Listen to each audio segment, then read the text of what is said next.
Two hammers of philosophy, Heidegger and Nietzsche.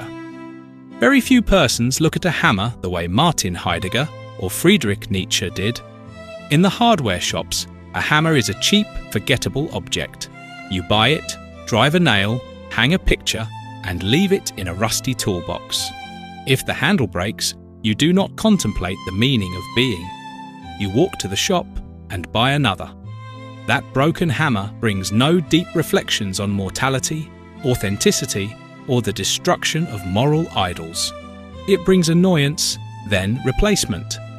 From a Heideggerian perspective, this is not a failure of philosophical sensitivity. It is a perfect example of das Man, the they, the unreflective mode in which most humans live most of their lives. The hammer breaks and humans die, and we move on without a single thought. That is both the tragedy and the comfort of ordinary existence. But Heidegger and Nietzsche refused to move on. They stopped at the hammer and heard in its strike and its breaking the fundamental questions of philosophy. Their hammers are not opposed, they are simply separate. One reveals the structure of everyday existence against Cartesian forgetfulness. The other destroys entire systems of thought. Part 1. Heidegger's Hammer. Martin Heidegger was born in 1889 in rural Germany. His masterwork, Being and Time, 1927, asked, "What does it mean for something to be?" To understand his hammer, we must first understand what he fought against: Cartesianism. René Descartes began modern philosophy with radical doubt. He doubted everything until he reached one certainty: cogito ergo sum. I think, therefore I am. From this solitary foundation, he rebuilt the world as a collection of objects over against a thinking subject.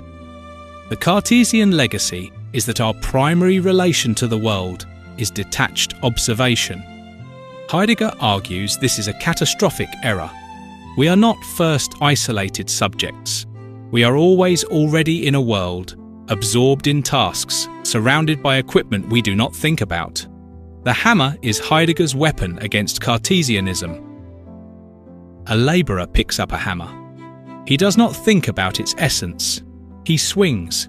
The hammer is not an object of contemplation. It is an extension of his arm. Heidegger calls this Zuhandenheit, readiness to hand. In this state, the hammer is most truly what it is. Its hammerness lies not in its physical properties, but in its relation to a project. The nail, the wood, the building, shelter, human existence. The labourer just hammers.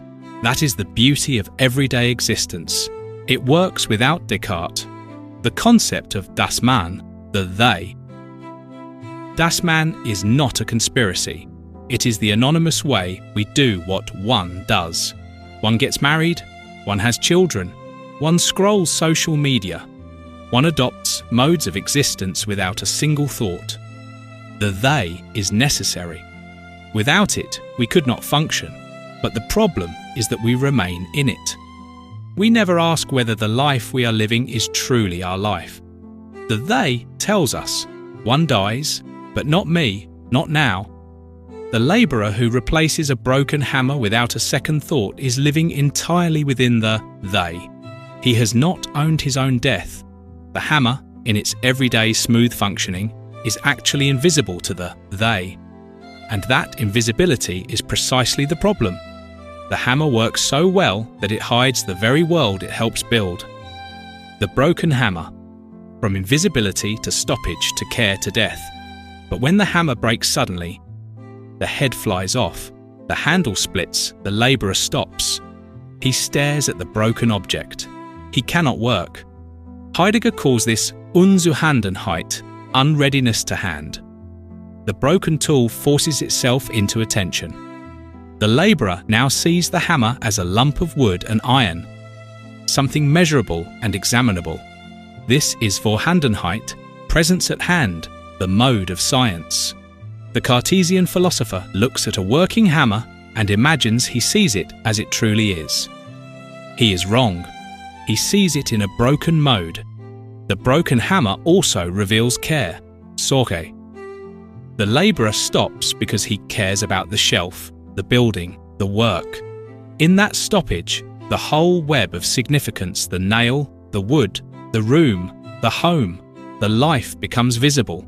The broken hammer is a mirror. It shows us what we love. Heidegger insists that care is not a feeling, but the very being of design. We are always ahead of ourselves, caught up in a world that matters. The working hammer hides the mattering. The broken hammer exposes it, and then the stoppage can deepen. The broken hammer can become a memento mori. The labourer thinks, one day I will be this useless. One day the tools will fall from my hands. Most people push this thought away. They buy another hammer. They let the they reassure them. But some do not push it away. They let the broken hammer teach them that death is not an event at the end of life, but a possibility we carry at all times. To own this possibility, Heidegger calls it being toward death, is to become free. Freedom, for Heidegger, is the resolute affirmation of finitude. The hammer, broken, becomes a strange gift. It pulls you out of the they and into your own life. Part 2. Nietzsche's hammer. Friedrich Nietzsche was born in 1844, the son of a pastor. He became a professor at 24. Then his health collapsed. He descended into madness in 1889. His project was the revaluation of all values. He argued that Western morality was a slave morality invented by the weak to fetter the strong. The will to power is the fundamental drive of all life. In Twilight of the Idols, Nietzsche announces, "To philosophize with a hammer." He clarifies, not a hammer for smashing statues, but a hammer as a tuning fork. You strike an idol, a system of thought, and listen. If it rings hollow, it is false. Nietzsche's hammer is diagnostic. It tests inherited systems and lets them collapse through their own hollowness. What systems does Nietzsche's hammer target? Christianity. Christianity is a slave revolt in morality. The weak inverted the values of strength, calling weakness goodness and resentment justice. Christianity denies life. It says no to the body, no to the earth. The hammer strikes and the sound is hollow. The highest values have devalued themselves. Platonism. Plato taught that the physical world is a shadow of a higher, truer world. The body is a prison. Nietzsche's hammer strikes and it cracks. There is no other world. This world, messy, painful, beautiful, is the only one. Platonism is cowardice dressed as philosophy. Modern democracy. Democracy levels all greatness. It crushes the exceptional individual beneath the herd. The last man, who wants only comfort, is its ideal citizen. The hammer strikes and the sound is hollow. Equality is a myth invented by the resentful. Modern science. Science claims objective truth. The hammer strikes and the sound is hollow. Science is a manifestation of the will to power, a drive to conquer nature. The will to truth itself is a moral prejudice. Why is truth more valuable than appearance? Science cannot answer. German idealism. Kant, Hegel, and others. These philosophers built vast systems they believed described reality.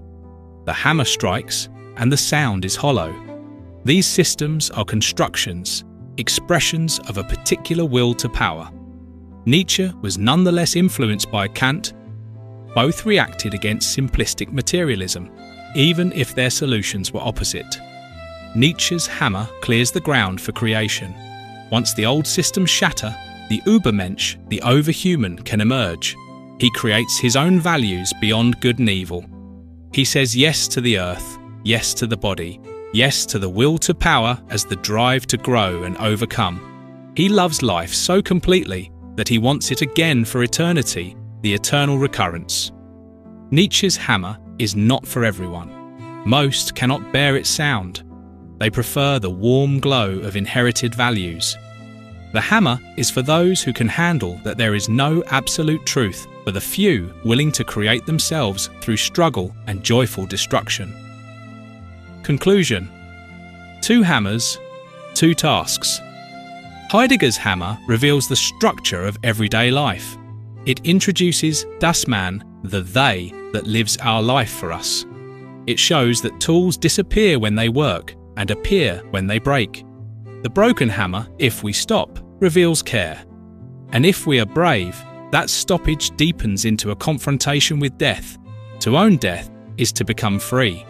Heidegger's hammer wakes us to the world we are always already in. Nietzsche's hammer destroys entire systems of thought. Christianity, Platonism, democracy, science, German idealism. It listens for the hollow sound of inherited lies. It clears the ground for new values. It asks us not to reflect on being, but to create meaning, not to own our death, but to love our life so completely that we want it again for eternity. In the hardware shops of Lahore, Delhi and Karachi, the hammer remains a cheap, forgettable object. Most people never ask what a hammer has to do with philosophy. That is the way of das Man. That is the way of the herd. But for those who stop, who hold the broken hammer and wonder, 2 paths open. One leads to Heidegger: care, finitude, authentic being toward death. The other leads to Nietzsche: destruction, creation, eternal recurrence. You cannot walk both paths at once, but you can hold both hammers.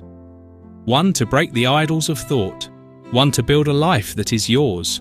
And when the hammer in your own hand breaks for the last time, you will stop. You will see what you loved, and you will have no regrets.